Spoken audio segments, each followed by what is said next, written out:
ನಮಸ್ಕಾರ ವೀಕ್ಷಕರೇ, ನಾನು ನಿಮ್ಮ ಸುನಿಲ್ ಕುಮಾರ್ ಪೇಟ್ಕರ್. ಮತ್ತೊಂದು ವಿಡಿಯೋಗೆ ಸ್ವಾಗತ ಸುಸ್ವಾಗತ ಅಂತ ಹೇಳ್ತಾ ಇವತ್ತಿನ ವಿಷಯ ಏನು ಅಂದರೆ, ನೀವೆಲ್ಲ ಕೇಳಿರ್ಬೋದು ಅರ್ಚನಾ ಕಾಮತ್ ಅವ್ರ ಬಗ್ಗೆ. ಹೌದು, ಅದೇ ಅರ್ಚನಾ ಕಾಮತ್ ಅವರು. ನಿನ್ನೆಯಿಂದ ತುಂಬ ವೈರಲ್ ಆಗ್ತಿದೆ ಅವ್ರ ವಿಡಿಯೋಸು ಮತ್ತು ಫೋಟೋಸು, ಅವ್ರ ವಿಷಯ ಎಲ್ಲ. ಅವ್ರು ಏನು ಸಾಧನೆ ಮಾಡಿದ್ದಾರೆ ಅಂದರೆ, ಬಹು ಅಂಗವೈಫಲ್ಯದಿಂದ ಅವರು ತೀರ್ಕೊಂಡಿರೋದು. ಆದರೆ ಸಾಧನೆ ಬಗ್ಗೆ ಹೇಳ್ಬೇಕಂದ್ರೆ, ಅವರ ಒಬ್ಬರು ಸಂಬಂಧಿಕರು, ಕೆಲವರು ಹೇಳ್ತಿದ್ದಾರೆ ಅವ್ರ ಅತ್ತೆ ಅಂತ ಹೇಳ್ಬಿಟ್ಟು, ಅವ್ರಿಗೆ 69 ವರ್ಷ, ಇವ್ರಿಗೆ 33 ವರ್ಷ.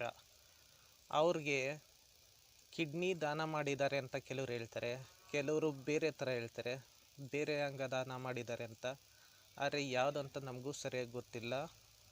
ಅವ್ರ ಬಗ್ಗೆ ಹೇಳಬೇಕಂದ್ರೆ, ಅವರು ಒಂದು ಕಾಲೇಜಲ್ಲಿ ಟೀಚರಾಗಿ ಕೆಲಸ ಮಾಡ್ತಿದ್ರು.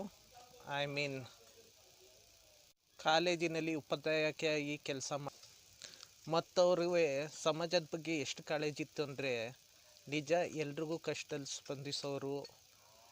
ಅದು ಇದು ಕಷ್ಟ ಅಂತ ಹೋದವ್ರಿಗೆ ಏನು ಪರಿಹಾರ ಕೊಡ್ತಾಯಿದ್ರು. ನಾನು ನೋಡಿದ್ದೆ ವಿಡಿಯೋಗಳೆಲ್ಲ.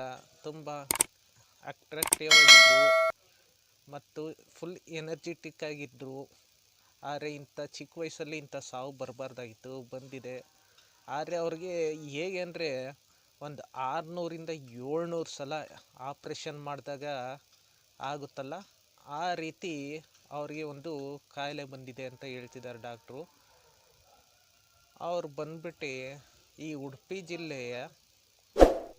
ಜಿಲ್ಲೆಯಲ್ಲಿರೋ ಕಾಲೇಜಿನಲ್ಲಿ ನಿಜ ಹೇಳಬೇಕಂದ್ರೆ, ನಾವು ಈ ಥರ ಒಂದು ಕಾರ್ಯ ಮಾಡೋಕ್ಕೆ ತುಂಬ ಹೆದರ್ಕೊಳ್ತೀವಿ.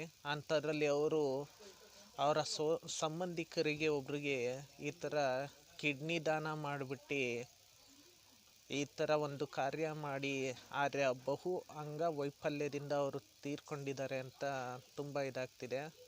ಆದರೆ ಅವ್ರು ಮಾಡಿರೋ ಕಾರ್ಯ ಇಡೀ ಕರ್ನಾಟಕನೇ ಮೆಚ್ಚುವಂತಿದೆ. ನಿಮಗೆ ಇಷ್ಟ ಆದರೆ ಈ ಟಾಪಿಕ್ಕು ದಯವಿಟ್ಟು ಶೇರ್ ಮಾಡಿ, ಕಾಮೆಂಟ್ ಮಾಡಿ ಮತ್ತು ಸಬ್ಸ್ಕ್ರೈಬ್ ಮಾಡಲೇಬೇಕು.